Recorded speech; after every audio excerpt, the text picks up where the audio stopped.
Hello बच्चों, कैसे हैं आप सभी लोग। उम्मीद करते हैं सभी लोग अच्छे होंगे। आज हम लोग रेलवे आरपीएफ का जो सिलेबस है उसके बारे में जानेंगे। संपूर्ण सिलेबस के बारे में देखते हैं।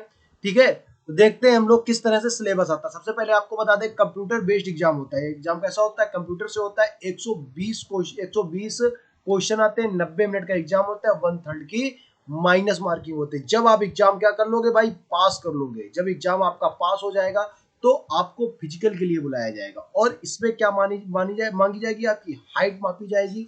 ठीक है, और इसके बाद आपका जो चेस्ट है वो मापा जाएगा। हाइट अगर बात करते हैं इस पे तो 1.65 लेते हैं, ठीक है ना, बॉयज की। और एससी कैंडिडेट है तो 160 लेते हैं।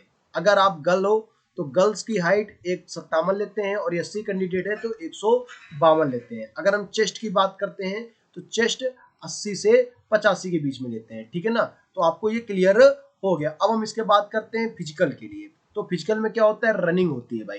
तो इसके बाद आपकी रनिंग होगी, देन डॉक्यूमेंट वेरिफिकेशन होगा। अब हम बात करते हैं अगले स्टेप की। ये बता दिया आपको किसके लिए था, कांस्टेबल के लिए था। एग्जाम की अभी कोई डेट आई नहीं है, ऑनलाइन एग्जाम होगा, ऑब्जेक्टिव होगा, ये सब चीजें आपको हमने बता दी है। ठीक है भाई, अब देखो क्या क्या आता है इसमें। अर्थमेटिक की बात करें यानी कि मैथ की बात करें तो 25 क्वेश्चन 25 मिनट, 25 क्वेश्चन 25 मिनट। अगर हम रीजनिंग की बात करते हैं तो 25 क्वेश्चन 25 मिनट। ठीक है, सॉरी 35 क्वेश्चन 35 मिनट। ठीक है, और अगर हम जीएस की बात करते हैं तो जीएस में क्या होता है भाई, 50 क्वेश्चन आते हैं। कितने मिनट होता है, 50 मिनट। टोटल 120 मिनट का पेपर होता है और 120 क्वेश्चन आते हैं। ठीक है, ये चीजें रख लेंगे। अब हम लोग देखते हैं टॉपिक वाइज मैथ का सिलेबस। देखो टॉपिक वाइज मैथ का सिलेबस क्या होता है। मैथ में देखो आपको नंबर सिस्टम यानी कि संख्या प्रणाली आएगी, पूर्ण संख्या आएंगे, दशमलव भिन्न वाले क्वेश्चन आएंगे। ठीक है ना, मौलिक तुम्हारा ये आ जाएगा। ठीक है ना, और इसके बाद परसेंटेज यानी कि प्रतिशत, रेशियो एंड प्रोपोर्शन यानी कि अनुपात समानुपात, और इसके बाद औसत, ब्याज। ब्याज में आपको दोनों तरह से मिल जाएंगे, सीआई और एसआई। सीआई और एसआई यानी कि तुम्हारा चक्रवृद्धि ब्याज और साधारण ब्याज दोनों चैप्टर मिलेंगे। ठीक है ना, लाभ हानि मिलेगा, इसके बाद छूट मिलेगी यानी डिस्काउंट, अंक तालिका। ठीक है ना, और इसके बाद क्षेत्रवृत्ति, समय दूरी, और इसके बाद ये कार वाले, समय दूरी कार। इसमें तुमको ट्रेन वाले भी क्वेश्चन आपको देखने को मिलेंगे। तो ये तुम्हारा हो गया पूरा मैथ का सिलेबस। अब देखो रीजनिंग के सिलेबस की बात करते हैं। भाई देखो रीजनिंग का सिलेबस हमने हिंदी में नहीं लगाया है। उसका रीजन क्या था ना, हिंदी में अगर हम लगा देते ना तुम समझ ना पाते, इतनी कठिन कठिन उसकी हिंदी लिखी थी। ठीक है, तो इसीलिए हमने उसको हिंदी में नहीं लगाया है। अब देखो इसमें क्या लिखा है भाई, एनालॉजी। तो आपको इसमें क्या देखने को मिलेगा, एनालॉजी मिलेगी। एनालॉजी चैप्टर में देखो काफी चैप्टर आते हैं तुम्हारा। सिमेट्रिक एनालॉजी होती है यानी कि सिंबल वाले आते हैं। ठीक है ना, फिगर वाले आ जाते हैं, नंबर एनालॉजी मिलेगी। ठीक है ना, क्लासिफिकेशन चैप्टर बहुत चीजें मिलती है। ठीक है ना, तो क्लासिफिकेशन में क्या होता है, जैसे कि मान लो लिखा है कि ये तुम्हारे इस टाइप के क्वेश्चन आते हैं। सत्य, सत्य का मतलब इस तरह से रेशियो प्रोपोर्शन वाले क्वेश्चन आप देखे होंगे।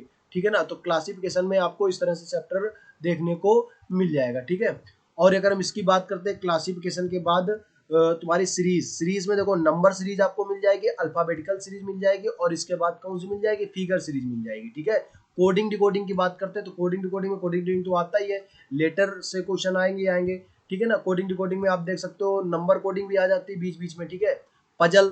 ठीक है ना, तो पजल और सिटिंग अरेंजमेंट यानी कि बैठक व्यवस्था, और इसके बाद पजल को पहली परीक्षण।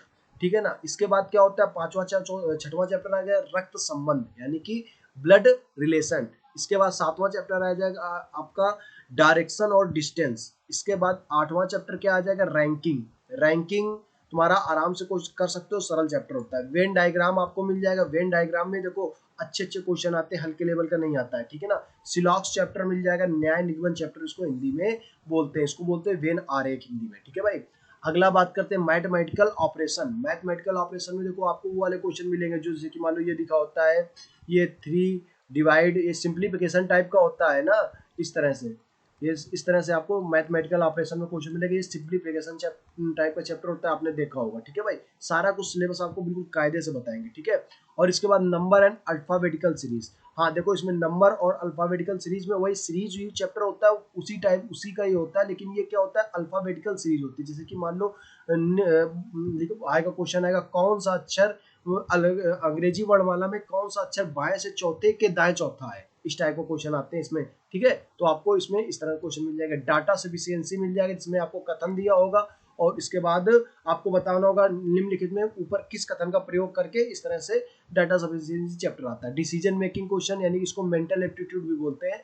तो इसमें क्या होता है कि भाई आपको जैसे पुलिस वाले जो पुलिस का पेपर आपने दिया होगा, यूपी पुलिस का आपने जो पेपर दिया होगा, जिस तरह से उसमें क्वेश्चन आए थे उसी तरह से डाटा से तुम्हारा डिसीजन मेकिंग में क्वेश्चन आपको मिलेंगे। ठीक है, स्टेटमेंट एंड कंक्लूजन यानी कथन और निष्कर्ष के इसमें क्वेश्चन मिलेंगे। देखो कथन और निष्कर्ष में इसमें कई टाइप के क्वेश्चन आपको मिलेंगे। आपको कथन और निष्कर्ष के मिल सकते हैं क्वेश्चन। इसके बाद क्या होगा, अवधारणाएं भी मिलती हैं, ठीक है ना, अवधारणा भी मिल जाएगी और इसके बाद आपको मिल जाएगा तर्क भी मिल जाएगा इस पे, ठीक है ना। और तर्क के साथ साथ क्या मिल जाएगा, कारण और प्रभाव भी मिल जाएगा, कारण और प्रभाव। ठीक है, तो ये सारे चैप्टर आपको इसमें देखने को मिलेंगे। ठीक है, सेम सिलेबस रहेगा, ठीक है, कोई दिक्कत नहीं। और क्रिटिकल रीजनिंग में क्या होता है, आपको एक तरह से देखो केस ऑफ एक्शन लिखा है, कोर्स ऑफ एक्शन, ये कथन निष्कर्ष का ही पार्ट होता है, कथन निष्कर्ष के ही इसमें क्वेश्चन आएंगे।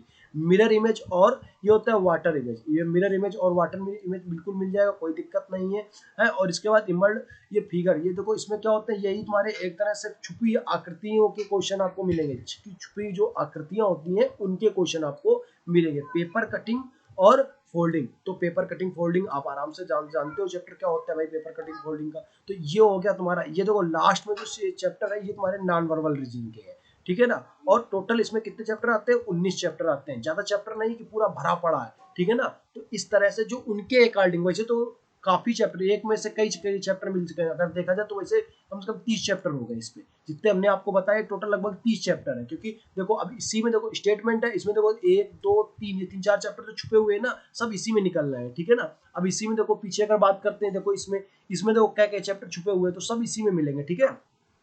अगले बात करते हैं हम लोग जीएस की, तो इसमें का आपको हिस्ट्री मिलेगी। हिस्ट्री में आपको एक तरह से पूरा मध्यकालीन भारत है सब कुछ पूरा पढ़ना पड़ेगा, गांधी जी का युग पूरा शुरुआत से सब पढ़ना पड़ेगा। इसके बाद आपको क्या मिलेगा भाई, कला मिलेगी, संस्कृत एवं कला के क्षेत्र में जो भी चीजें होती हैं वो मिलेगा। इसके बाद भूगोल में आपको इंडियन मिलेगी और वर्ल्ड वाली भी मिलेगी, इंडियन और वर्ल्ड दोनों मिलेगी, दोनों जियोग्राफी आपको पढ़नी है। और इसके बाद क्या मिलता है भाई, ये मिलता है अर्थशास्त्र, समान राजनीति, ठीक है ना, ये पॉलिटी मिल जाएगी आपको, भारतीय संविधान, खेल, और इसके बाद समान विज्ञान।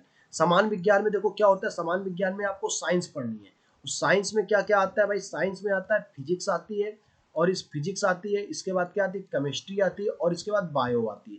ये 3 चीजें आपको साइंस में मिलेंगी, बढ़िया नंबर की आती है भाई जीएस में, ये कम से कम आपको 20 नंबर के मिलेंगे, ठीक है ना। भारतीय इतिहास की अगर बात करते हैं तो ये 4-5 क्वेश्चन आपको मिलेंगे इस तरह से।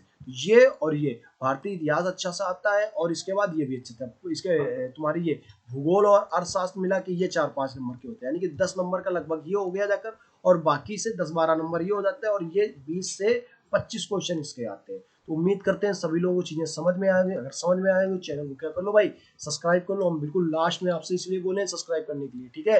धन्यवाद दोस्तों, मिलते हैं आपको हम अगले वीडियो में।